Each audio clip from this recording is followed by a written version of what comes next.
plight of the Palestinians is one of the biggest issues for the left. The myth that Hamas and the Palestinians dream of a peaceful solution is peddled constantly to all of us. And the left are always taken to the streets of European capital cities to fight for the rights of these people.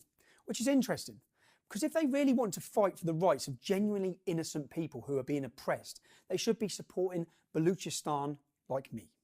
The Baloch people have been displaced, killed and overlooked for decades. The left would rather spend their time defending savagery against the only democracy in the Middle East. Isn't it amazing it has come to me, an alleged Islamophobe, to speak up for the millions of Baloch people, some of whom are Sunni Muslims? During the days of the empire, Balochistan was divided into Iran, Afghanistan and Eastern Balochistan. But after the partition of India, Eastern Balochistan was then annexed into Pakistan. Other Baloch regions were then merged into provinces like Punjab by the Pakistani government, which divided the Baloch people and displaced them from their historic homeland.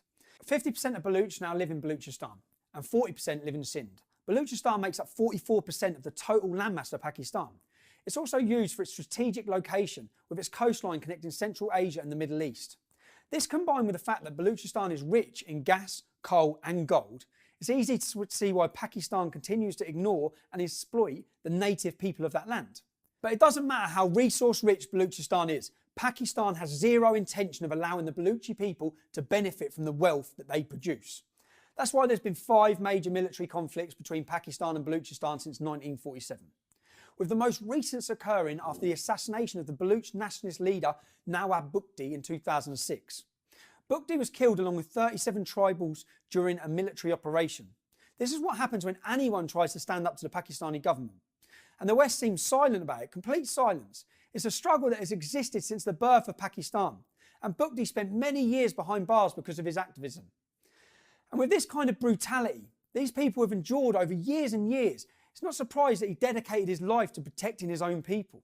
If you search the internet for what happened on the 17th of March 2005, you won't find much at all. The media aren't interested in real, genuine struggles. What they didn't seem to want you to know was that the Pakistani army attacked Dera Bukti town in Balochistan in an attempt to kill Nawab Bukti. They used mortars, rocket shells and helicopters to take him out. And as a result, they killed 72 civilians, innocent civilians. The Baloch Republican Party has reported that 33 of those were Hindu and over 100 other people were severely injured. We have the names of those people who died that day and who were killed. This is a war crime. It's a war crime against innocent people. How is it that an atrocity like this is so easily and willingly ignored by the United Nations? And the international press, where have they been on this issue? How many people actually watching this have actually heard anything of the struggle of the Baloch people? Why is it the Pakistan army is allowed to kill people within its own borders with impunity? And why aren't we talking about this when the media is constantly complaining about Jewish people defending themselves against Palestinian terrorists? Not much has changed in 12 years since these attacks. Bukti is now dead and Pakistan continues to take advantage of the Baloch people. The education system in Balochistan is failing miserably. An education emergency was imposed by the provincial government. But despite that, local media is reporting that 963 schools in the province aren't even functional yet. They keep promising to build schools and keep promising all these things and never come through them. 44% of children between the ages of 5 and 16 still aren't attending school. And for girls, the situation is far, far worse, particularly in the rural areas. And then there's the lack of development. Despite the mountains and forests, Balochistan has few gardens and agricultural tracts. Most of the province is completely barren, and the fear of yet another drought is leaving the Baloch people uncertain whether they'll even have the access to water soon. Why is it that such a resource-rich province is left with no investments in anything essential, even water infrastructure for these people? There are even kidnappings, constant kidnappings. In 2016, the family of a Pakistani activist who was attempting to highlight the problem of people going missing in Balochistan claimed he was abducted by Pakistani security agencies. Abdul Baloch has been missing since July 2016. The Baloch Republican Party has a huge list of missing people on their website, and another list of people who have been killed and dumped by Pakistani forces. I'm contacted daily by people from this region who message me pictures of their loved ones that are missing or been killed, and they're desperate for someone to voice their concerns, and no one anywhere is speaking up for these people. This is so widespread, it's unbelievable. This is happening every day, not by rogue extremist groups. This is by the Pakistani military, who our government work with. In 2014, the families of missing people of Balochistan completed a 2,000-kilometre march in protest. The March of 20 started their march in October 2013 from the capital, Quetta. One of the marchers was 72 years old.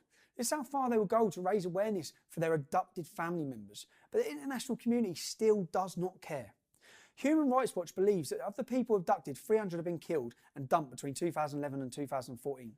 But I get messages every day, far more messages than this. We know it's much, much more than this in most recent years. Now, this is a story I've cared about for many years. I've been in touch with people from that region, from Balochistan, for years, and it continues to amaze me how little is done to help them. So I want to make a start by informing you, the British public, exactly what's happening. There's a growing voice that's demanding the oppression of the Baloch people stops. And the louder that voice gets, the more the media will have to start to listen. This is a start.